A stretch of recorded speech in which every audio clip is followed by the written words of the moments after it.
అటువంటి శ్రేష్టమైన పరిశుద్ధమైన శక్తిగల నామమునకు ఘనత మహిమ ప్రభావం లేకేకములు చెల్లిన కాక ప్రభు నీకు స్తోత్రములు. ఈ ఉదయ కాలాన్ని బట్టి నీకు వందనాలు స్తోత్రాలు చెల్లించుకుంటున్నాం ప్రభా. మమ్మల్ని ఈ రీతిగా నా తండ్రి నాయన మీరు సమావేశపరిచి నా ప్రభా నా తండ్రి నీ నామాన్ని స్థుతిస్తూ గణపరుస్తూ మహిమపరుస్తూ నా ప్రభా నీ వాక్యాలు వినటానికి ప్రభా మీరు మాకు ఇచ్చినటువంటి ఒక మంచి అవకాశాన్ని పట్టుకోవడానికి వందనాలు స్తోత్రాలు నాయన ప్రభా. నా తండ్రి ఇంతవరకు జరిగినటువంటి కార్యక్రమం అంతట్లో కూడా మీ కృప మీకు సన్నిధి మీకు తోడుగా ఉంచిన తండ్రి నాన్ని నడిపించిన విధానాన్ని బట్టి నీకు వందనాలు స్తోత్రాలు చెల్లించుకుంటున్నాం. పరిశుద్ధ ఆత్మ తండ్రి మిమ్మల్ని ఆహ్వానిస్తున్నాం. ఈ కోడికకు మీరు నా తన నాయకుడు వెండి నడిపించమని ప్రార్థిస్తున్నాం తండ్రి. నా ప్రభ జరగవలసినటువంటి కార్యక్రమాలు అంతట్లో కూడా మీ సహాయం అనుగ్రహించండి. ప్రత్యేకంగా నాయన నీ వాక్య వినటానికి ప్రభావ మేము నా తండ్రి నాయన వెయిట్ చేస్తుంటుండగా ప్రభా నా తండ్రి మీ కృప మీ సన్నిధి మాకు తోడుగా ఉంచండి. నాయన వాక్య పరిచర్య చేయనైనటువంటి నా తండ్రి నీ కుమార్తెను మీ చేతులకు అప్పగిస్తున్నాను ప్రభా. నా తండ్రి అప్పుడను ప్రభా నీ యొక్క పరిశుద్ధమైనటువంటి ఆత్మతో అభిషేకించి నా తండ్రి నాయన మీ చిత్త ప్రకారముగా ఈ యొక్క ఉదయకాలంలో నీ వాక్య పరిచర్య చేయడానికి మీ సహాయం చేసి నడిపించండి. తన నోటి నుంచి వస్తున్న ప్రతి వాక్యని ప్రభా నా తండ్రి మీరు ఆశీర్వదించమని ప్రార్థిస్తున్నాను ప్రభా. నా తండ్రి మా జీవితాలలో ప్రభా ఆ యొక్క వాక్యలు పనిచేసే కృపను అనుగ్రహించండి. కూడి వచ్చిన ప్రతి ఒక్కరిని మీరు ఆశీర్వదించండి ప్రభా. నా తండ్రి ఈ యొక్క సమయాన్ని మీ చేతులకు అప్పగిస్తున్నాం ప్రభా. నీ చిత్త ప్రకారం సమస్తం జరగటానికి కేవలం నీ నామ మహిమ మాత్రమే నా తండ్రి నాయన ఈ కూడికి జరగటానికి మీ కృపను అనుగ్రహించవలసిందని నాయన నీ కృపను కోరుకుంటూ నా తండ్రి మీ సన్నిధికి మమ్మల్ని అందరినీ అప్పగించుకుంటూ యేసయ్య పరిశుద్ధమైనటువంటి శక్తిగల నామములు అడిగి వేడుకొని ప్రార్థిస్తుంటున్నాను పరమ తండ్రి. ఆమేన్. ఆమేన్ ఆమేన్ ఆమేన్. ఆమేన్. హల్లెలూయా. Praise the Lord. Thank you so much అక్క. దేవుని నామానికి మహిమ కలిగినాక అందరికీ వందనాలండి. జామ రఘుకుమార్ అయ్యగారు ప్లీజ్. వర్చువల్ ఫెలోషిప్ లో పాల్గొన్న ప్రతి ఒక్కరికి ప్రత్యేకమైన వందనాలు. మనలో మెసేజ్ ఇచ్చే ప్రతి ఒక్కరిని పరిచయం చేసే ఝాన్సీ సిస్టర్ని పరిచయం చేయడానికి నేను భాగ్యంగా ఎంచుతూ ఉన్నాను. సిస్టరు ఝాన్సీ గారు మరియు వారి ప్రియమైన భర్త బ్రదర్ కోటేశ్వరరావు గారు హైదరాబాద్ చెందినవారు.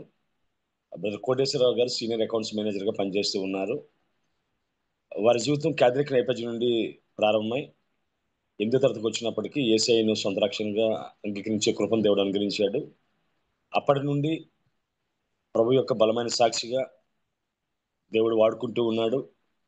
అంతేకాకుండా యూనివర్సిటీ స్టడీస్ తర్వాత ప్రభుని మరింత ఎక్కువగా తెలుసుకోవాలని, ప్రభుని సేవించాలని, అనేక మందికి దీవెనకరంగా ఉండాలని సిస్టర్ థియాలజీని అభ్యసించడం జరిగింది. అదేవిధంగా ఝాన్సీ గారు మరియు కోటేశ్వరరావు గారికి ఇద్దరు దేవుడు అందమైన పిల్లల్ని ఇచ్చాడు, శ్రీనిధి అదేవిధంగా శ్రీకాంత్. ఈ విధంగా కుటుంబం అంతా దేవుని యొక్క సేవలో ముందుకు కొనసాగడానికి ఎస్పెషల్లీ మనకి వర్చువల్ ఫెలోషిప్లో ఒక బలమైన సాధనంగా అదేవిధంగా అనేక మందిని పరిచయం చేస్తూ అదేవిధంగా నడిపించే బాధ్యతను భుజాన్ని వేసుకుంటూ ముందుకు సాగుతూ ఉన్నారు. సిస్టర్ని కూడా అదేవిధంగా మంచి వాక్యంతో దేవుడు నింపుతూ ఉన్నాడు. అదేవిధంగా సిస్టర్ యొక్క వాక్యం విని మన జీవితాల్లో గొప్ప ఆశీర్వాదకరంగా దీవెనకరంగా ఉండాలని కోరుకుంటూ ఈ సమయాన్ని తిరిగి నేను అప్పగిస్తున్నాను. Thank you very much. Thank you brother, thank you so much అండి. అలాగే ప్రార్థించిన వత్సల గారికి కూడా ప్రత్యేక వందనాలు తెలియజేసుకుంటూ మన వాక్యంలోకి వెళ్ళిపోదామండి. యోహాను రాసిన ప్రకటన గ్రంథము 2వ అధ్యాయము.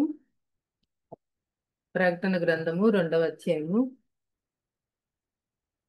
మొదటి 7 వచనాలు దయచేసి ఎవరైనా చదవాల్సిందిగా కోరుతున్నాను. ఎఫెసులో ఉన్న సంఘపు దూతకు ఇలాగు వ్రాయము. 7 నక్షత్రములు తన కుడి చేత పట్టుకొని 7 దీపస్తంభముల మధ్య సంచరించువాడు చెప్పు సంగతులేవనగా, నీ క్రియలను, నీ కష్టమును, నీ సహనమును నేను ఎరుగుదును. నీవు దుష్టులను సహింపలేవనియు, అపొస్తలులు కాకయే తాము అపొస్తలులమని చెప్పుకొని వారిని పరీక్షించి వారు అబద్ధికులని నీవు కనుగొంటివనియు, నీవు సహనము కలిగి నా నామము నిమిత్తము భారము భరించి అలయలేదనియు నేను ఎరుగుదును. అయినను మొదట నీకుండిన ప్రేమను నీవు వదిలితివని నేను నీ మీద తప్పు ఒకటి మోపవలసి ఉన్నది. నీవు ఏ స్థితిలో నుండి పడితివో అది జ్ఞాపకము చేసుకొని మారు మనసు పొంది ఆ మొదటి క్రియలను చేయుము. అట్లు చేసి నీవు మారు మనసు పొందితేనే సరి. లేని ఎడల నేను నీ యొద్దకు వచ్చి నీ దీపస్తంభమును దాని చోట నుండి తీసివేతును. అయితే ఈ ఒకటి నీలో ఉన్నది, నికోలాయితుల క్రియలు నీవు ద్వేషించుచున్నావు, నేను కూడా వీటిని ద్వేషించుచున్నాను. చెవిగలవాడు ఆత్మ సంగములతో చెప్పుచున్న మాట వినుగాక. జయించువానికి దేవుని పరదేశంలో ఉన్న జీవవృక్ష ఫలములు భుజింపనెత్తును. ఆమేన్. Praise the Lord. Thank you sister. మరి లాస్ట్ టైం మరి వాక్యం చెప్పినప్పుడు ప్రకటన గ్రంథం 1వ అధ్యాయం మనం చెప్పుకున్నామండి, ధ్యానించుకున్నాము. అక్కడ దేవుడు పునరుద్ధానుడైన తర్వాత ఆయన యొక్క స్వరూపం ఎలా ఉందో, మహిమలో, ఫిజికల్ గా కాదండి, మహిమలో ఎలా ఉన్నాడో మనం చెప్పుకున్నాము. అయితే ఇప్పుడు 2వ అధ్యాయం వచ్చేసరికి ఆయన ఏం చేస్తున్నాడు, ప్రతి సంఘానికి ఉత్తరం రాయమని అక్కడ మైనర్ ఏషియాలో ఉన్న సంఘాలకు ఉత్తరాలు రాయమని మరి యోహాన్ని దేవుడు ఆత్మ చేత ప్రేరేపిస్తున్నాడు. ఆ సంగతి మనందరికీ తెలుసు. మనం ఈ 7 సంఘాల గురించి ఎన్నో వందల సార్లు చదివి ఉండొచ్చు. మరి వాక్యం చదివే క్రైస్తవులు అయితే, దేవుని తెలుసుకున్న వాళ్ళు తెలుసుకున్న దగ్గర నుంచి మనం ఈ ప్రకటన 2వ అధ్యాయం ఎన్నో సార్లు చదువుకున్నాం. అయితే మరి ప్రతి ఉత్తరానికి ప్రారంభంలో పరిచయం ఉంటుందండి. 7 సంఘాల ఉత్తరాల్లో ప్రతి దానికి ఇంట్రడక్షన్ ఉంటుంది. మరి 7 నక్షత్రాలు ఏంటో మనం లాస్ట్ తెలుసుకున్నాం. 7 నక్షత్రాలు 7 సంఘానికి దూతలు. 7 దీపస్తంభాలంటే 7 సంఘాలు. ఇక్కడ ఏం పరిచయం చేసుకుంటున్నాడు, 7 సంఘములు, 7 నక్షత్రములు కుడి చేత పట్టుకొని అక్కడ సంచరిస్తున్న వాడు చెప్పుచున్న సంగతులు. ఎవరండి సంచరించేది? మన ప్రభు అయిన యేసుక్రీస్తు. ఇక్కడ 4 విషయాలు చెప్తున్నాడండి. ఎఫెసు మరి చరిత్ర ఆ దినాల్లో మనం చూస్తే 3 విషయాలకు అది చాలా ప్రాముఖ్యమైన పట్టణంగా ఉందండి. ఏంటంటే అది ఒక కమర్షియల్ సిటీ, తర్వాత పొలిటికల్ సిటీ, మూడోదిగా రిలీజియస్ సిటీ. మరి ఈ సంఘాన్ని ప్రారంభించింది ఎవరండి? ఎవరైనా అడ్మిట్ చేసుకొని చెప్తారండి? యోహాను గారు. పౌలు ప్రారంభించాడండి. యోహాను దానిలో చాలా సంవత్సరాలు పరిచర్య చేశాడు. పౌలు అయితే స్టార్ట్ చేసింది పౌలే. తర్వాత యోహాను దగ్గర దగ్గర ఒక 20 years ఈ పరదైస్కు కొనిపోయే వరకు యోహాను దానిలో పరిచర్య చేశాడండి. మరి ఆ సంఘం గురించి కొంత ఇన్ఫర్మేషన్ మనం చూద్దాం. అంటే ఎఫెస్సులో ఉన్న సంఘపు దూతకి ఇలా రాయమని దేవుడు చెప్తున్నాడు కాబట్టి ఆ ఎఫెస్ అనే పట్టణం గురించి, ఆ సంఘం గురించి మనం తెలుసుకుందామండి. ఈ ఎఫెస్ అనే పట్టణము స్ముర్న, మిలేతు అనే 2 సిటీలకు మధ్యలో ఎఫెసు పట్టణము ఉందండి. ఈ పట్టణంలో అతిపెద్ద ఓడరే ఉంది.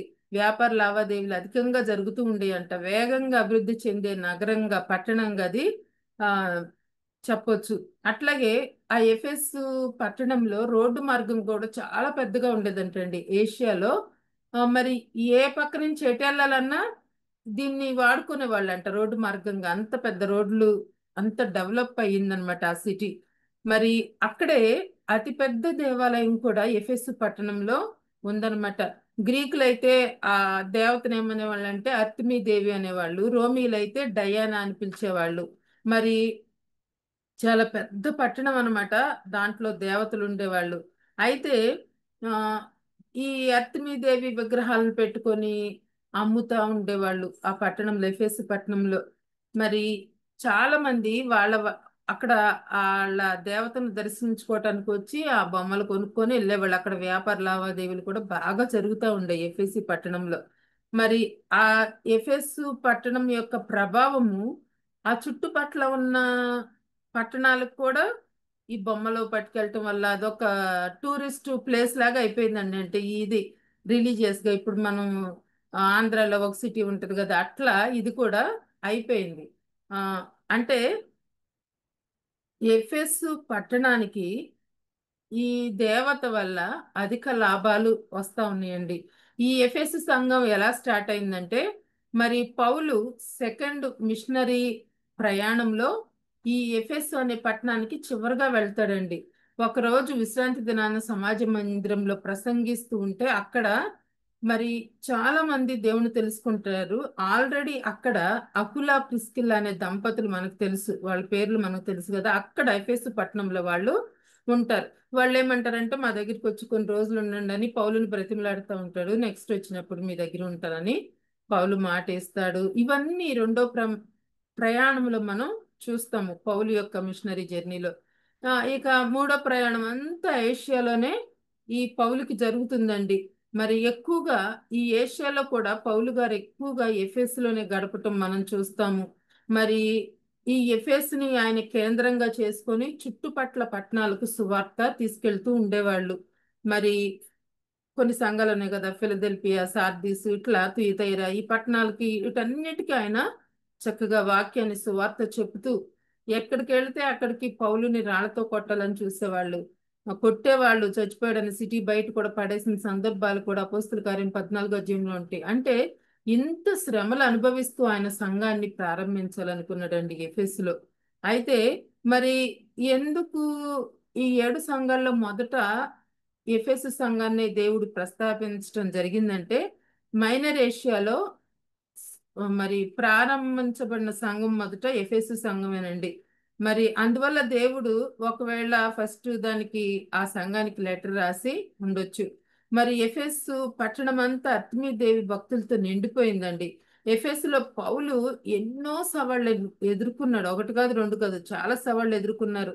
ఎవరు కూడా అక్కడ అంతగా సపోర్ట్ చేసేవాళ్ళు లేరు. ఒకవైపు యూదులు, మరొక వైపు అన్యులు, ఇంకోవైపు ప్రభుత్వం. ఇంత వ్యతిరేకత మధ్య పౌలు సువార్త చెప్పటం ఎంతో గొప్ప విషయం కదండి. ఇంకొకళ్ళు అయితే వెళ్ళిపోయేవాళ్ళు, నాకు ఎందుకు వచ్చింది గోలని వెళ్ళిపోయేవాళ్ళు. కానీ ఆ పరిస్థితుల్లో నిలదొక్కుని విశ్వాసముతో పౌలు నిలబడ్డాడండి. ఒకవైపు తన తోటి యూదులు శత్రువులుగా మారిపోయారు, అట్లాగే మరి ఇంకోవైపు రోమా ప్రభుత్వం క్రైస్తవుల మీద పగబట్టింది. అంటే ఈ ఎఫెసు సంఘం స్టార్టింగ్ ఎలా ప్రారంభించబడిందో చెప్తున్నానండి. అంటే ఇది తెలుసుకుంటే మనకి ఈజీగా ఆ దూత దేవుడు అక్కడ ఆ సంఘానికి ఏం చెప్తున్నాడో మనకి ఈజీగా అర్థమవుతుంది. అయితే ఈ పరిస్థితుల మధ్య ఇక్కడ అడుగుపెట్టి సువార్త చెప్పటం, క్రీస్తుని అక్కడున్న వాళ్ళందరికీ పరిచయం చేయటం, మరి చాలా శ్రమలు ఆ ఎఫెస్లో ఎదుర్కోవటం మనం చూస్తామండి. మరి ఒకసారి ఎఫెస్లో ఆయన ఎదుర్కొన్న సమస్యల గురించి కొరింథీలతో ప్రస్తావిస్తాడండి. ఒకసారి 1 కొరింథీ 15వ అధ్యాయం 32వ వచనం దయచేసి ఎవరైనా చదవాల్సింది కోరుతున్నానండి. 1 కొరింథీ 15:32.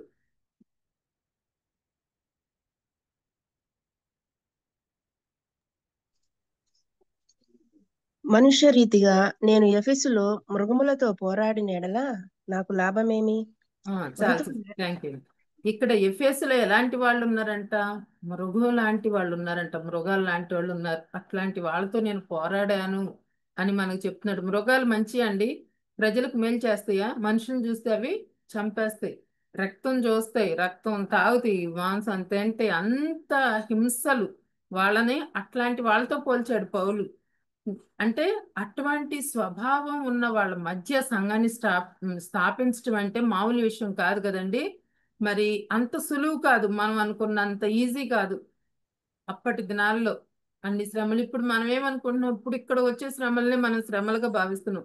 ఇంతకంటే ఎన్నో రెట్ల శ్రమలు అప్పటి సంఘం అనుభవించిందండి, ఎఫెసు సంఘం. అయితే మరి ఎఫెసు పట్టణంలో ఇందాక చెప్పుకున్నాం కదా, అర్తిమీదేవి విగ్రహాలతో నిండిపోయింది. అక్కడ ప్రజలు మరి చాలా విగ్రహారాధనతో నిండిపోయారండి. అపోస్తుల కార్యములు 19వ అధ్యాయము, అపోస్తుల కార్యములు 19వ అధ్యాయము 18వ వచనము 23వ వచనం దయచేసి చదవాల్సింది కోరుతున్నానండి.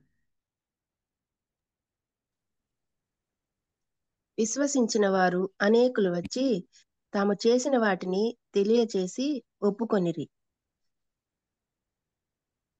ఆ కాలమందు క్రీస్తు మార్గమును గూర్చి చాలా అల్లరి కలిగాను. కంటిన్యూ చేయమంటారా? చేయండి. ఎలాగనగా 27వ వచనం కూడా చదవండి. మరియు ఈ మన వృత్తి అందు లక్ష్యము తప్పిపోవటే కాక మహాదేవి అయిన అర్తిమీదేవి యొక్క గుడి కూడా తృణీకరింపబడి ఆసియా ఎందంతటను భూలోకమందును పూజింపబడుచున్న ఈమె యొక్క గొప్పతనము తొలగిపోవునని భయము తోచుచున్నదని వారితో చెప్పెను. వారు విని రౌద్రంతో నిండిన వారై ఎఫెసీయుల అర్తెమిదేవి మహాదేవి అని కేకలు వేసిరి. పట్టణము బహు గలిబిలిగా ఉండెను. మరియు వారు పౌలుతో ప్రయాణమై వచ్చిన మాసిదోనియా వారైన గాయియును అరిస్తర్కును పట్టుకొని దొమ్మిగా నాటకశాలలో చొరబడిరి. పౌలు జనుల సభ యొద్దకు వెళ్ళదలిచెను కాని శిష్యులు వెళ్ళనీయలేదు. కంటిన్యూ చేయను. 28వ వచనం, 27, 28 కూడా చదవండి సిస్టర్. మరియు ఈ మన వృత్తి యందు లక్ష్యము తప్పిపోవటియే కాక మహాదేవి అయిన అర్తెమిదేవి యొక్క గుడి కూడా తృణీకరింపబడి ఆసియా యందంతటను భూలోకమందును పూజింపబడుచున్న ఈమె యొక్క గొప్పతనము తొలగిపోవనని భయము తోచుచున్నదని వారితో చెప్పెను. వారు విని రౌద్రంతో నిండిన వారై ఎఫెసీయుల అర్తెమిదేవి మహాదేవి అని కేకలు వేసిరి. 28వ వచనం. వారు విని రౌద్రంతో నిండిన వారై 20 ఎఫెసీయుల అదే 20 అధ్యాయము 28వ వచనం సిస్టర్. 28. ఓకే. 20 అధ్యాయం 28. దేవుడు తన స్వరక్తమిచ్చి సంపాదించిన తన సంఘమును కాయుటకు పరిశుద్ధాత్మ మిమ్మును దేని యందు అధ్యక్షులనుగా ఉంచెనో ఆ యావత్ మందను గూర్చియు మీ మట్టుకు మిమ్మును గూర్చియు జాగ్రత్తగా ఉండుడి. Thank you sister. ఇక్కడ ఇందాక 19వ వచనంలో చాలా ఉంటుందండి అర్తెమిదేవి గురించి. ఎప్పుడైతే పౌలు ఎఫెసులో ప్రవేశించి సువార్త చెప్పటం స్టార్ట్ చేశాడో అక్కడ విగ్రహాలు అమ్మేది కొద్దిగా తగ్గిపోయిందంటండి. వాళ్ళకు వచ్చే లాభం తగ్గిపోయిందంట. ఎందుకు తగ్గిపోయిందని వాళ్ళు ఆలోచించినప్పుడు అందరూ కలిసి ఆ లాభం ఎందుకు రావట్లేదు అనుకుంటే అర్తెమిదేవి విగ్రహాలని అమ్మటం కొనటం జనాలు తగ్గించారంటే మూల కారణం ఏంటంటే పౌలు వాక్యం చెప్పటం వల్ల అనేకులు క్రైస్తవులు అయిపోతున్నారు అని తెలుసుకున్నారంటండి. తెలుసుకున్న తర్వాత అక్కడ ఎఫెసు పట్టణంలో బహు భయంకరమైన గలిబిలి ఈ 18, 19, 20 వచనాల్లో దీని గురించిన వివరణ ఉంటుందండి. బాగా గలిబిలి ఎక్కువైపోయిందంట. అంటే ఆ విగ్రహాలని నమ్ముకున్నారు. మళ్ళీ అట్లాగే ఎఫెసు పట్టణంలో మాంత్రిక విద్య నేర్చుకునేవారు ఉన్నారంట, నేర్పించేవారు ఉన్నారంట. అంటే ఫుల్ విగ్రహారాధనతో ఆ పట్టణము నిండిపోయింది. మరి ఆ టైంలో సంఘాన్ని అక్కడ పౌలు స్థాపించాడండి. పౌలు సంఘాన్ని స్థాపించి కొన్ని సంవత్సరాలు అక్కడ ఉండి ప్రతి ఒక్కరి కోసం కన్నీటితో ప్రార్థించాడు. ఒక సందర్భంలో చెప్తాడు, కన్నీటితో వారి కోసం ప్రార్థించాడంట. మానక రాత్రింబగళ్ళు నేను కన్నీటితో ప్రార్థించాను అంటాడు ఆ ఎఫెసు పట్టణంలో ఉన్న సంఘం గురించి. అయితే మరి పౌలు ఇంకా 3వ మిషనరీ యాత్ర ముగించుకొని యెరూషలేము వెళ్ళిపోవాలి. ఎందుకంటే అక్కడ నా కొరకు బంధకాలు సిద్ధం చేయబడి ఉన్నాయి అని చెప్తాడు. ఇంకా యెరూషలేము వెళ్ళి అక్కడ చనిపోతాడు పౌలు.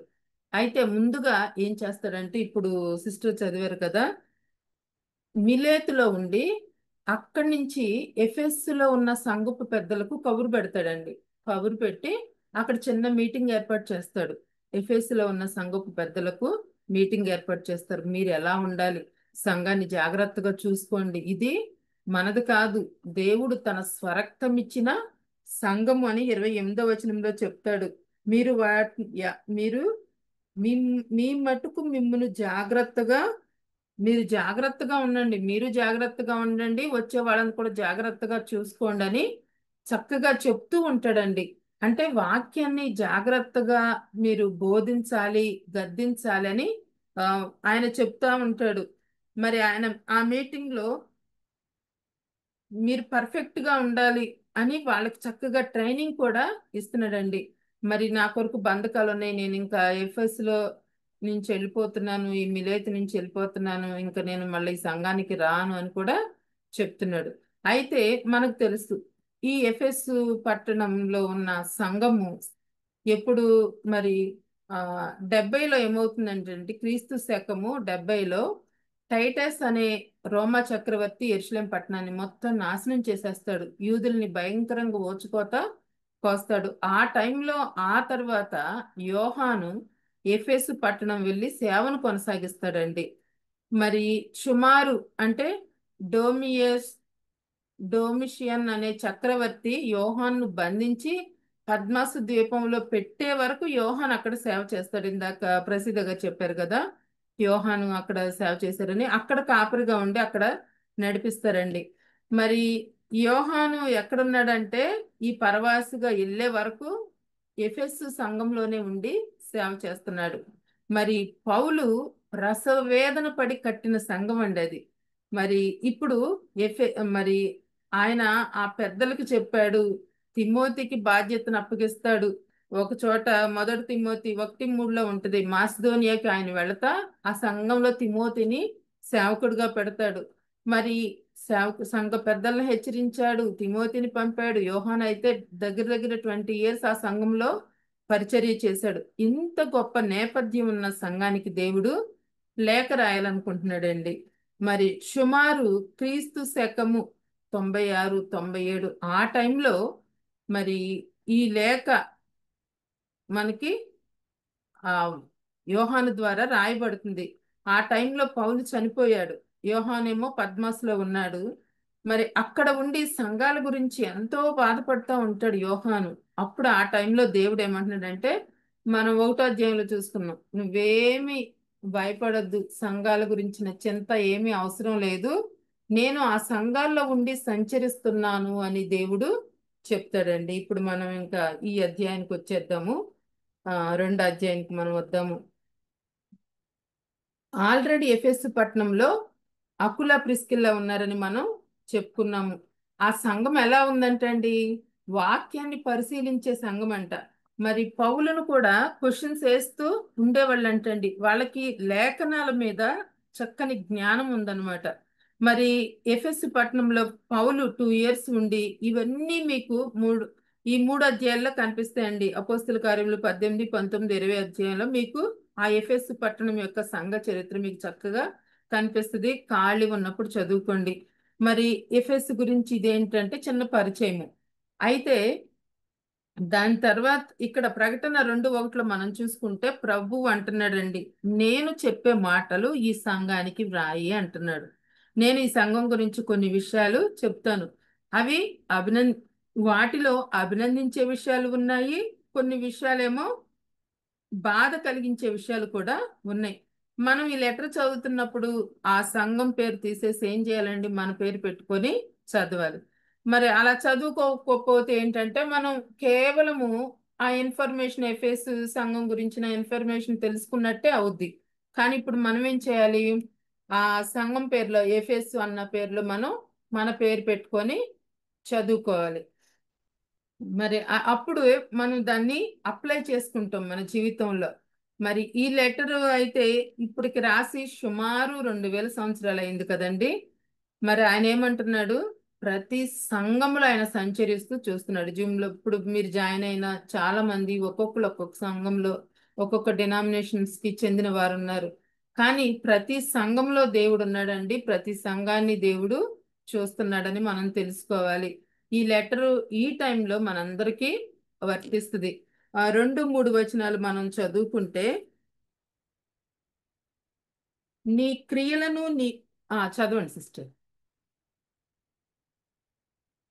2, 3 వచనాలండి. ఓకే. నీ క్రియలను, నీ కష్టమును, నీ సహనమును నేను ఎరుగుదును. నీవు దుష్టులను సహింపలేవనియు, అపోస్తలులు కాకయే తాము అపోస్తలమని చెప్పుకొని వారిని పరీక్షించి వారు అబద్ధికులని నీవు కనుగొంటివనియు, నీవు సహనము కలిగి నా నామము నిమిత్తము భారము భరించి అలయలేదనియు నేను ఎరుగుదును. Thank you. ఇక్కడ దేవుడు ఆ ఎఫెసు పట్టణం, ఆ సంఘం ఎలా స్టార్ట్ అయిందో మనం చూసుకున్నాం కదండి. మామూలుగా స్టార్ట్ అవ్వలేదు, సులువుగా ఏమి ఆ సంఘాన్ని స్టార్ట్ చేయలేదు. ఏ పరిస్థితుల మధ్య ఆ సంఘాన్ని స్టార్ట్ చేశారో, ఎఫెసు పట్టణం అంతా గలిబిలిగా ఉన్న టైంలో మరి ఆ అర్తిమీ దేవిని ఆరాధించే వాళ్ళు కొంతమంది ఇటు వచ్చేసరికి ఆ సంఘ పెద్దలు వాళ్ళందరికీ అసలు వాళ్ళ గుండెల్లో టెన్షన్ అన్నమాట. ఆ టైంలో స్థాపించబడిన ఆ సంఘం అట్లాంటి సంఘం అంట ఎలా ఉందంట, ఇక్కడ దేవుడు వాళ్ళ కీర్తిని ప్రశంసిస్తున్నాడు. ఏమని, ఎవరు కూడా ఈ ఈ రోజుల్లో మనం చూసుకుంటే ఎవరికి వాళ్ళు నేనే గొప్ప, నేనే కనపడాలి అన్నట్టుగా ఎవరి కీర్తిని వాళ్ళు బిల్డ్ చేసుకోవాలని చూస్తూ ఉంటారు కదండి. కానీ ఎఫెసు పట్టణం అయితే మరి క్యారెక్టర్కి ఇంపార్టెన్స్ ఇచ్చింది. అంటే వాళ్ళు చక్కగా దేవునిలో ఎదుగుతున్నారండి.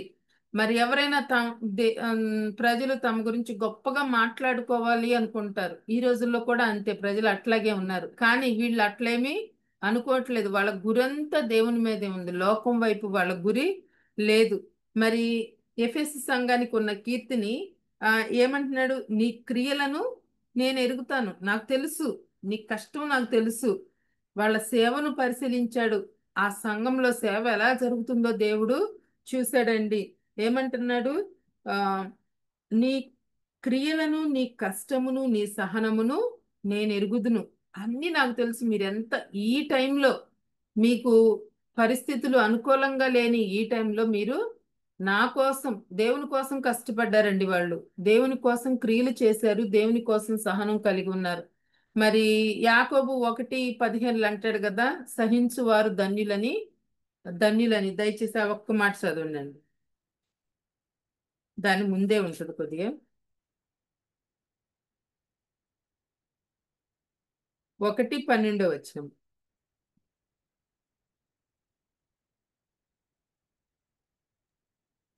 శోధన సహించువాడు ధన్యుడు, అతడు శోధనకు నిలిచిన వాడై ప్రభువు తన్ను ప్రేమించు వారికి వాగ్దానం చేసిన జీవ కిరీటము పొందును. ఆమేన్. ఆమేన్. శోధన సహించాలంట. ఈ సంఘం ఆల్రెడీ సహిస్తుందండి. ఆ క్రియలు, నీ కష్టం, నీ సహనం, దేవుని కోసం మీరు పడుతున్న ప్రయాస అంతా నాకు తెలుసు. మనుషులు ఒక్కొక్కసారి మన కష్టాన్ని గుర్తించకపోయినా ఖచ్చితంగా దేవుడు మన కష్టాన్ని ఆ చూస్తాడండి. వీటన్నిటిని బట్టి నేను మిమ్మల్ని అప్రిషియేట్ చేస్తున్నాను అంటున్నాడండి. వీరిని ఎందుకు అప్రిషియేట్ చేస్తున్నాడండి? ఆ కాలంలో మరి ఆ సిటీ మరి పొలిటికల్ గా, కమర్షియల్ గా, రిలీజియస్ గా పేరు ఉన్న సిటీ. అప్పటి ఆ సంఘానికి వ్యతిరేకత కూడా ఎక్కువగానే ఉంది. మరి అపోస్తల కార్యం అంతా ఈ సంఘాన్ని గురించిన వివరణ, సంఘం స్థాపించడం, విస్తరించడం, వీటన్నిటి గురించి ఉంటదండి. మరి ఈ సంఘాలన్నీ ప్రారంభంలో స్థాపించబడిన సంఘాలండి. అప్పుడు యేసు ప్రభు చనిపోయిన తర్వాత ఈ సంఘాలన్నీ స్థాపించబడుతూ మరి ఈ సువార్త శిష్యులు, అపోస్తులు మోసుకొని వెళ్తూ సంఘాలని స్థాపిస్తూ వచ్చారండి. ఆ వ్యతిరేకతల మధ్య నువ్వు ఎంత కష్టపడ్డావో నాకు తెలుసు అని ఎఫెసు సంఘానికి చెప్తున్నాడండి. మరి ఇన్ని వ్యతిరేకతలున్నా ఎక్కడా కూడా సేవ అనేది ఆగటం లేదు కదండి. ఇంకా పెరుగుతూనే ఉంది, అభివృద్ధి చెందుతూనే ఉంది. హింసల్లోనే నిజమైన విశ్వాసులు ఎవరో బయటకు వస్తారండి. ఆ సంఘానికి అంత హింసలు కలుగుతున్నాయి. మనకి పౌలు తెలుసు, అపోస్తుల కార్యములు 8వ అధ్యాయంలో ఉంటది కదా, ఆ ఆ సంఘంలో గొప్ప, ఆ దినాల్లో యెరూషలేము సంఘానికి గొప్ప హింస కలుగజేశాడు. కానీ ఏమన్నా ఆగిందండి? అట్లాంటి పౌలునే దేవుడు సౌలునే మార్చేసి పౌలుగా మార్చి ఇప్పుడు ఆయన హింస పడుతూ అనేక సంఘాలని కడుతున్నాడు. ఎప్పుడైనా సరే దేవుని సేవకులను గాని, విశ్వాసులను గాని హింసిస్తే అక్కడ ఇంకా ఎక్కువగా సేవ విస్తరిస్తుందండి. అది మనం గమనించాలి.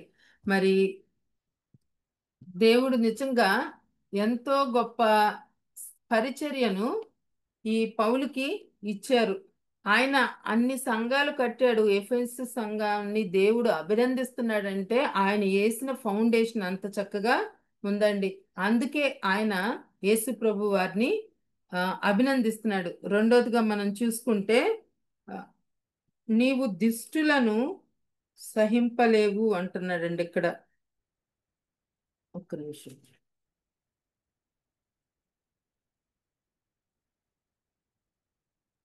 నీవు దుష్టులను సహింపలేవనియు అపోస్తులు కాకయే తాము అపోస్తులమని చెప్పుకొని వారిని పరీక్షించి వారు అబద్ధికులని నీవు కనుగొంటివనియు. అంటే దుష్టుల్ని వాళ్ళు సహించలేకపోతున్నారంట. కీర్తనల గ్రంథం 5వ అధ్యాయము 4వ వచనంలో ఒక మాట ఉంటుందండి, ఎవరైనా తీస్తే చదవచ్చు. మీరు సపరేట్ గా ఉన్నారు అని చెప్తున్నాడు ఇక్కడ దేవుడు.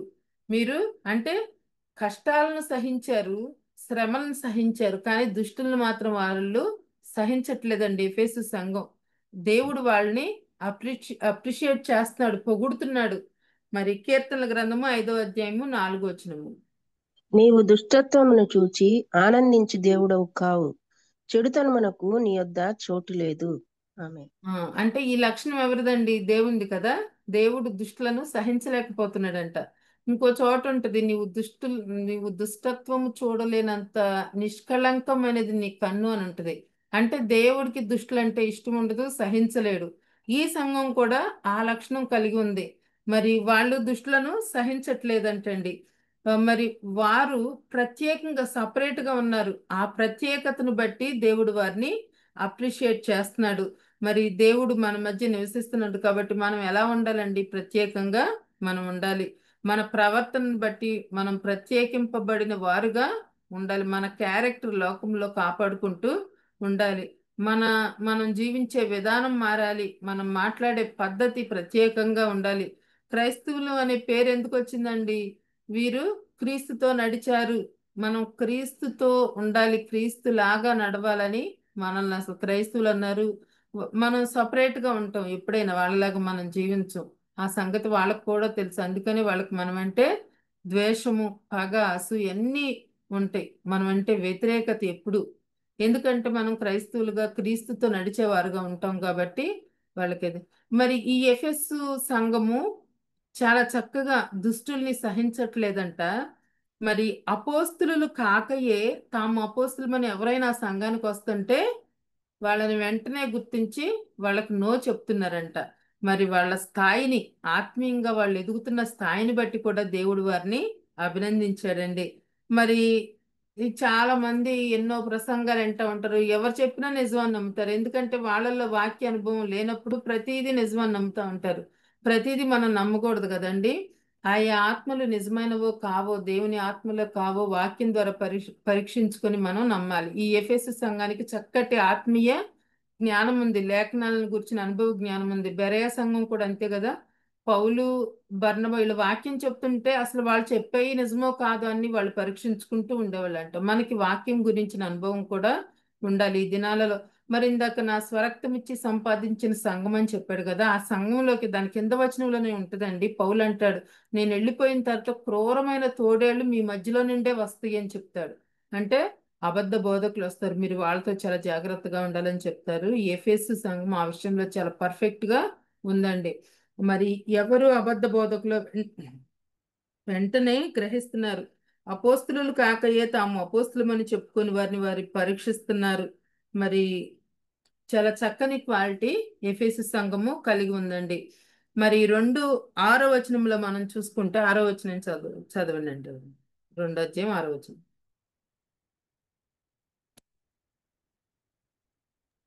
అయితే ఈ ఒకటి నీలో ఉన్నది, నికోలియేతుల క్రియలు నీవు ద్వేషించుచున్నావు, నేను కూడా వీటిని ద్వేషించుచున్నాను.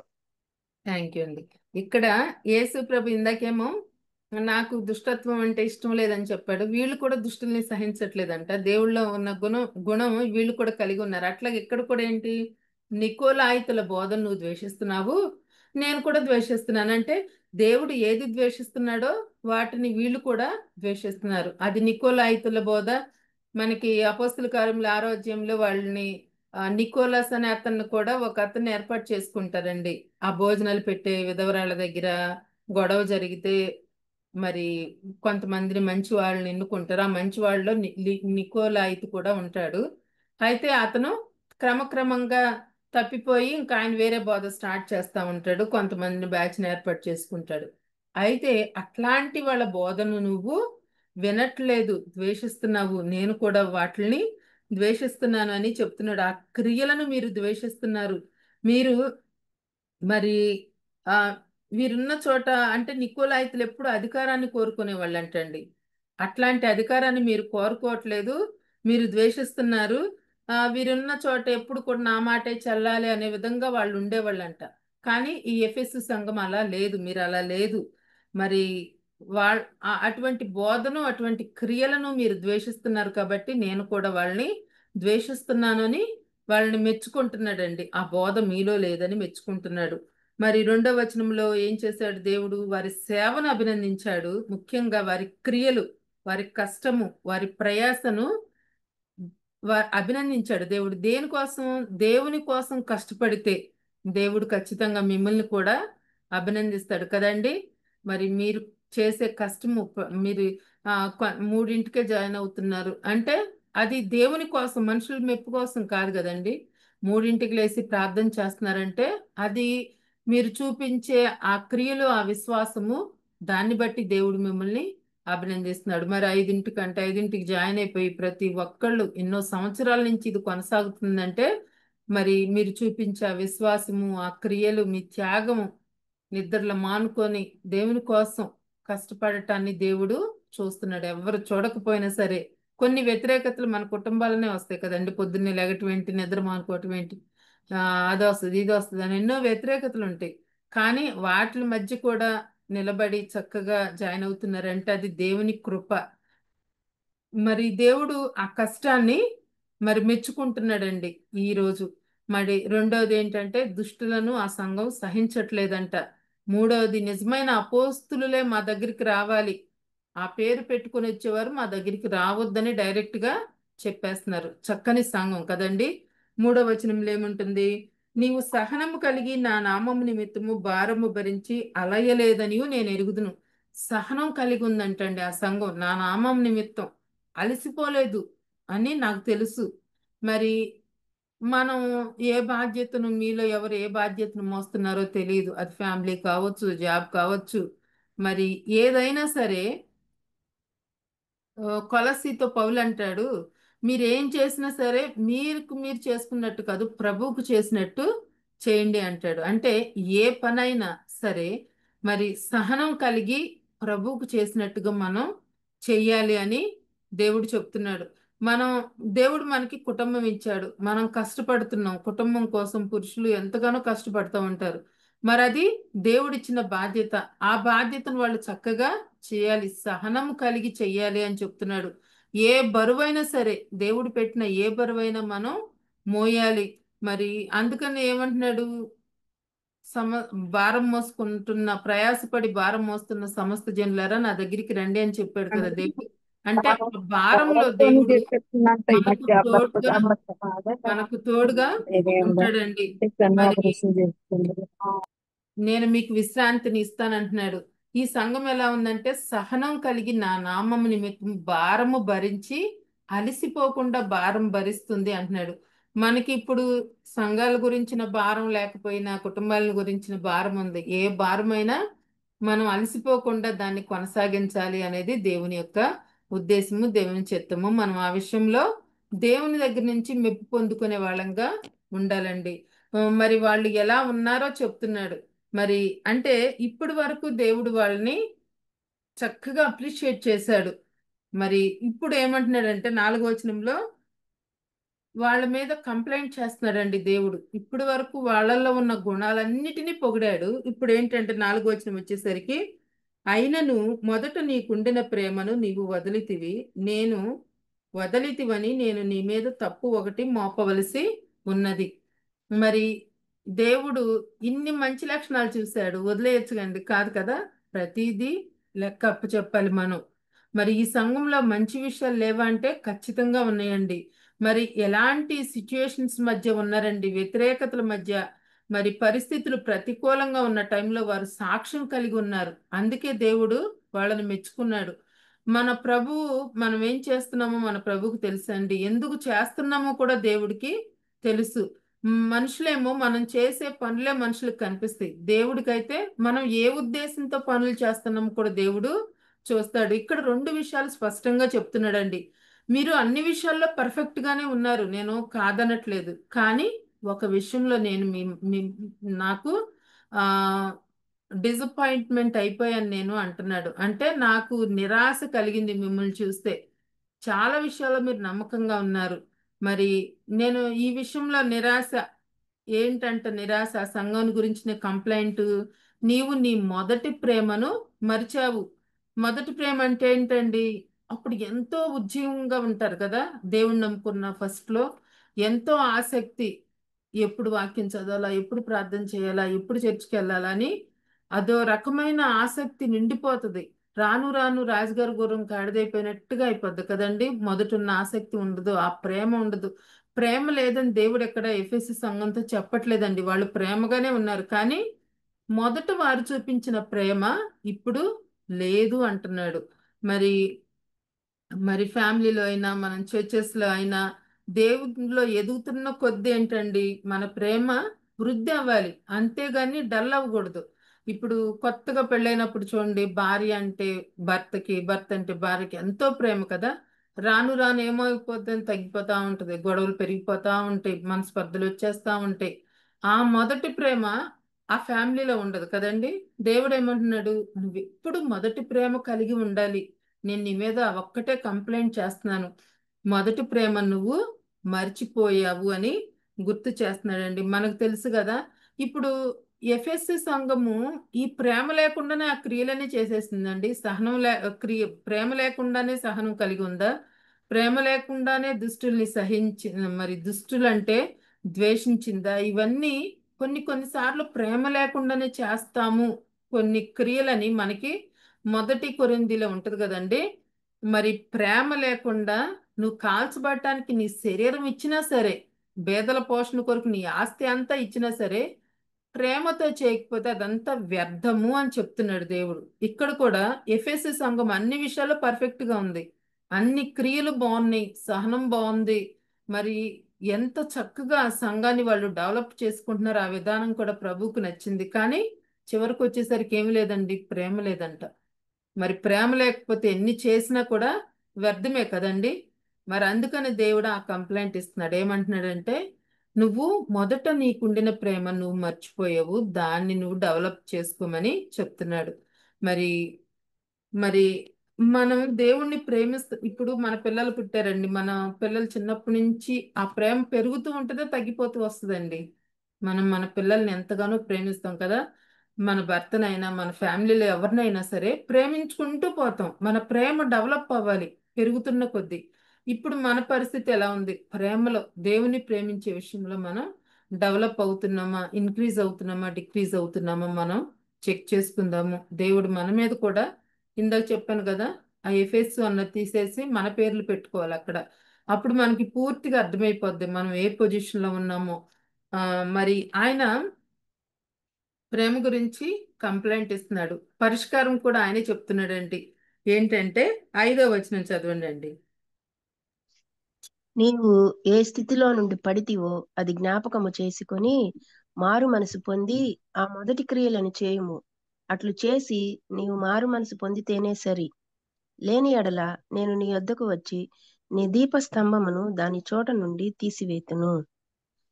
ఇక్కడ చూడండి ఏమంటున్నాడు, ఒక్కసారి వెనక్కి తిరిగి చూసుకో అంటున్నాడు. పరిష్కారం కూడా దేవుడే చూపిస్తున్నాడండి. ఏ స్థితిలో పడిపోయావో అది జ్ఞాపకం చేసుకోమంటున్నాడు.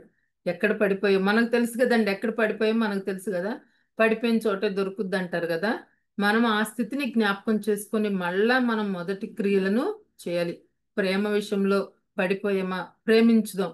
మన ఇంట్లో వాళ్ళనే కాదు, ఇంట్లో వాళ్ళని ప్రేమించుదాం, బయట వాళ్ళని ప్రేమించాలి. మొట్టమొదటిగా దేవునికి ఇచ్చే స్థానాన్ని మనం దేవునికి ఇవ్వాలి.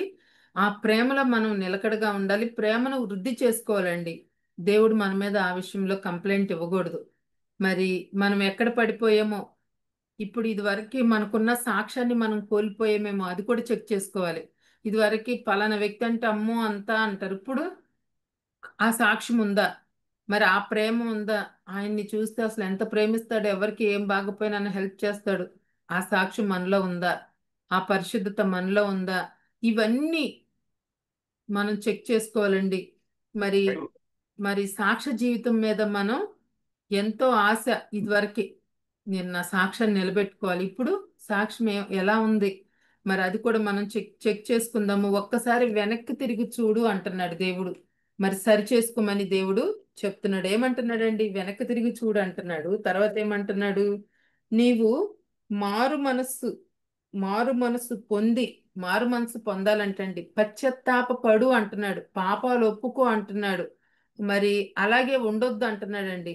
మరి యథార్థంగా ఆ పరిస్థితులన్నిటినీ ఒప్పుకోమని చెప్తున్నాడండి. దేవుడు ఒకే ఒక్క నింద వేస్తున్నాడండి.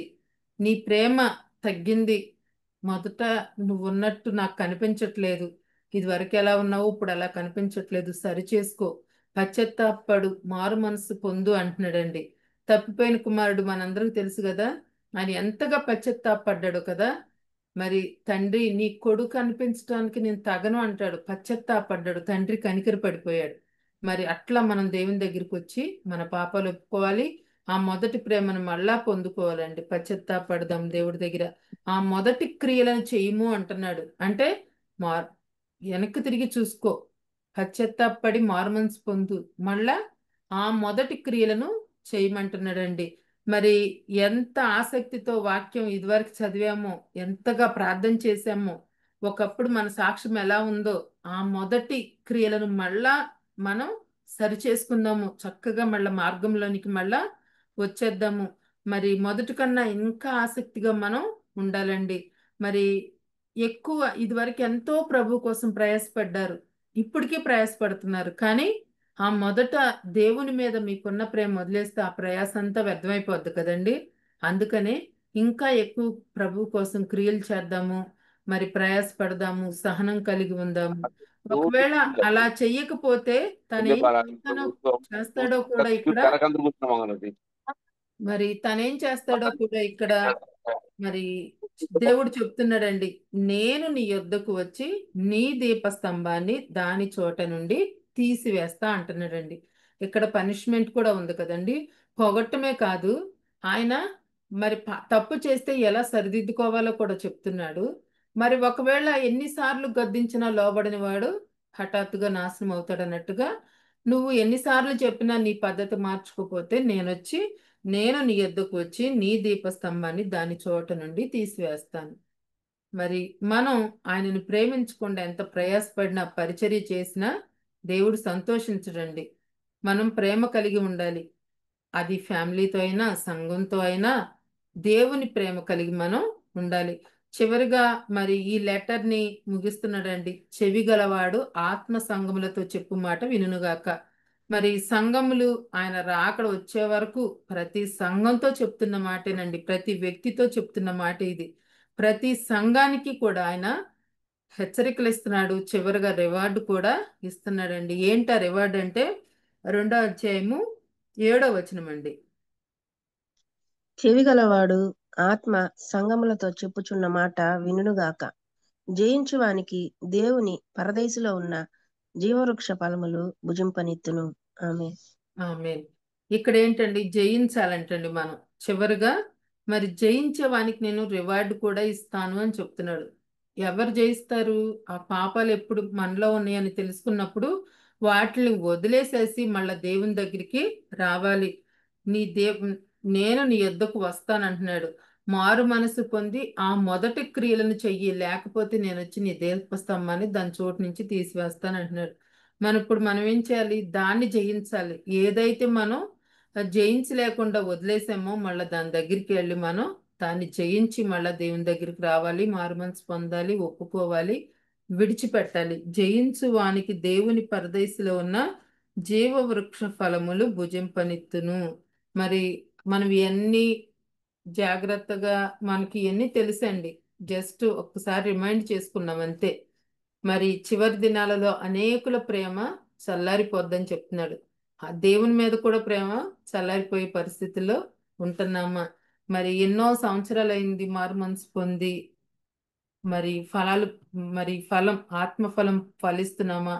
మరి ఆత్మఫలములో కూడా ఫస్ట్ ప్రేమనే ఉంటుంది. దేవుని మీద ప్రేమ తగ్గిపోతుందా? దేవునికి ఇవ్వాల్సిన ప్రేమ మనం ఎవరికో ఇస్తున్నామా? మరి ఎఫెసు సంఘాన్ని మనం ఒకసారి గుర్తు చేసుకుంటూ మన జీవితాలకు అప్లై చేసుకుందామండి. వాళ్ళు అన్ని విషయాల్లో పర్ఫెక్ట్గా ఉన్నారు, కానీ దేవుడు ఒక కంప్లైంట్ ఇచ్చాడు. అన్నీ చేస్తున్నావు కానీ ప్రేమ లేకుండా చేస్తున్నావు, నాకు కావాల్సింది ప్రేమే అంటున్నాడు. మరి ప్రేమ లేకుండా పరిచర్య చేసిన, ప్రేమ లేకుండా ప్రార్థన చేసిన అన్ని వేస్టే కదండి. ముందు మనం ప్రభుని ప్రేమించటం, ఫస్ట్లో ఎంతగా ప్రేమించామో, ఎంతగా ఆశతో అల్లాడిపోయే వాళ్ళము, ఆ భారము, ఆ పరిచర్య, ఆ ప్రయాస, ఆ కష్టం, వాటన్నిటిని గుర్తు చేసుకుందాము. మళ్ళా తిరిగి ఆ మొదటి క్రియలను మొదలు పెడదాము. లేకపోతే దేవుడేమన్నాడు? పనిష్మెంట్ కూడా ఇస్తా అన్నాడు. వాటన్నిటిని మనం జయిస్తే దేవుడు గొప్ప బహుమానం ఇస్తానన్నాడు. జయించు వానికి దేవుని పరదేశిలో ఉన్న జీవవృక్ష ఫలాల్ని నేను మీకు ఇస్తాను. అవి తింటే ఎప్పుడు కూడా చనిపోరు కదండి. ఆదాము అవ్వల్ని దేవుడు ఆ ఏదైనా తోట నుంచి ఎందుకు గెంటేశాడండి? ఒకవేళ ఇది తింటారేమో, తిని నిత్యము బ్రతుకుతారేమో అని గెంటేశాడు. ఇప్పుడు దేవుడు మనకి ఆఫర్ ఇస్తున్నాడు. ఏంటి? ఒకవేళ నువ్వు మంచిగా జీవించు, మొదటి క్రియలు చెయ్యి, జయించు, జయిస్తే నేను నీకు ఆ వృక్ష ఫలాలని భుజింపనిస్తాను అంటున్నాడు. దయచేసి మనలో ఏ లోపం ఉందో చెక్ చేసుకుందామండి, సరి చేసుకుందాము, దేవుని అధికారానికి ఒప్పుకుందాము, ఆయన మార్గంలోనే నడుద్దాము, కంప్లైంట్ లేకుండా మనం జీవిద్దాము. దేవుడు తన పరిశుద్ధ వాక్యం దీవించును గాక. ఆమెన్. థ్యాంక్ యూ అండి. బాబీ అన్నకి, దేవునికి, మీ అందరికి కూడా వందనాలండి. థ్యాంక్ యూ సో మచ్ అండి. Praise the lord. Hallelujah. Thank you so much అక్క ఫర్ ద వండర్ఫుల్ వర్డ్. ఆత్మీయంగా ఎంతగానో దీవించబడ్డాము. హెచ్చరికలతో కూడిన మాటల ద్వారా మరి వ్యక్తిగత జీవితాల్లో కొన్ని కరెక్షన్స్ ఉన్నాయి చేసుకోవడం నిర్ణయించుకున్నాము. సహవాసం తరపున మీకు కృతజ్ఞతలు తెలియజేస్తున్నాము. ప్రార్థన చేసుకుని ముగించుకుందామండి. మనం జామ రవికుమార్ గారు, రెవరెండ్ జామ రవికుమార్ గారు, అయ్యగారు మీరు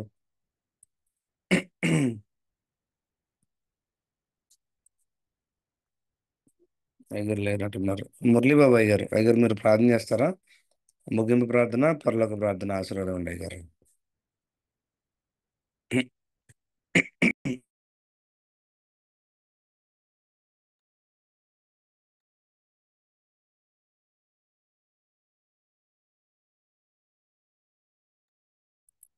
మురళీబాబు అయ్యగారు మీరు సిద్ధంగా ఉన్నట్లయితే ముగింపు ప్రార్థన, పరలోక ప్రార్థన ఆశీర్వాదం అండి అయ్యగారు.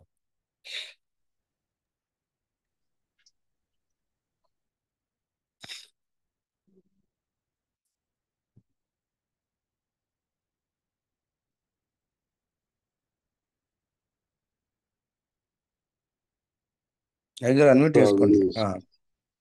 ప్రార్థన చేసుకుందాం. మహాపరిశుద్ధుడ, జీవం కలిగిన దేవ, జీవాధిపతి, మీ ఘనమైన పదాలకు వందనాలు, స్తుతురాలు చెల్లిస్తున్నాము.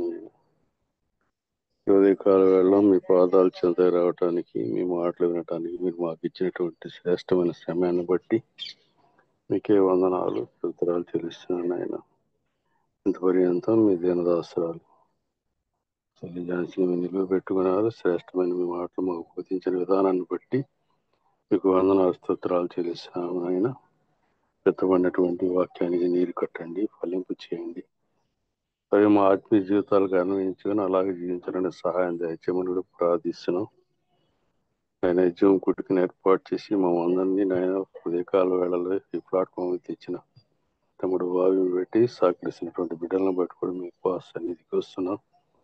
ఆయన మన దేవ చేరుకున్న ప్రతి బిడ్డను మీరు దీవించండి, ఆశీర్వదించండి, వాక్యం ద్వారా సంధించమని ప్రార్థిస్తున్నాము. ఆయన మా దేవ ఈ గ్రూప్ లో ఉన్నటువంటి ప్రతి బిడ్డ నేను ఆకృతలు మీకు బాహాటంగా తెలుసండి, సహాయం చేయండి, వారికి మేలు కలిగించండి. ఆయన మా దేవ ఈ దినం చూడలేక అనేక మంది తండ్రి కాలగర్భంలో కలిసిపోయారు. మీరైతే తండ్రి మమ్మల్ని సజీవులుగా ఉంచారు, మీ మాటలు వినడానికి సమయాన్ని ఇచ్చారు. అందుని బట్టి మీకు వందనాలు, స్తోత్రాలు చెల్లించుకుంటూ మా కొర సెలువులో తన ప్రాణాన్ని బలిగి పెట్టి మా ప్రభువును మీ ప్రియకుమారుడు లోకరక్షకుడు మా ప్రాణ విమోచకుడు యేసుక్రీస్తు వారి నామాన్ని అడిగి వేడుకొని ప్రార్థిస్తున్నాను తండ్రి. ఆమేన్. పరలోకమందున్న మా తండ్రి, నీ నామము పరిశుద్ధపరచబడును గాక, నీ రాజ్యం వచ్చును గాక, నీ చిత్తం భూమి పరలోకమందున ఎంత నెరవేరును గాక. మాకు కావలసిన అనుదిన ఆహారం నేడు మాకు దయచేయము. మా ఎడల అపరాధము చేయవారిని క్షమించినట్లు మా అపరాధములను క్షమించు. శోధన లేక కింద తప్పించు. ఎందుకంటే రాజ్యం, శక్తి, మహిమ నిరంతరము నీవే ఉంటున్నాయి. పరమ తండ్రి దేవుని ప్రేమ, కుమారుడైన యేసుక్రీస్తు వారి కృప, ఆదరణకర్తైన పరిశుద్ధాత్మ అన్యోన్య సహవాసం చేరుకున్న మనకును, సకల పరిశుద్ధులకును, వాక్యం అందించిన బిడ్డకును, పరిచయం చేసినటువంటి బిడ్డలందరికీ సదాకాలం తోడైండును గాక. ఆమేన్. ఆమేన్. ఆమేన్. ఆమేన్. హల్లెలూయా. Praise the Lord. Thank you so much అయ్యగారు. ప్రార్థించిన పాస్టర్ మురళీబాబు గారికి సహవాస తరపున ప్రత్యేక వందలు తెలియజేస్తున్నాము. మరొకసారి ఝాన్సీ గుడిపటి సిస్టర్ గారికి ప్రత్యేక వందలు తెలియజేస్తున్నామండి. కూర్చే రోజు ప్రతి ఒక్కరికి పేరు పేరున వందనాలండి.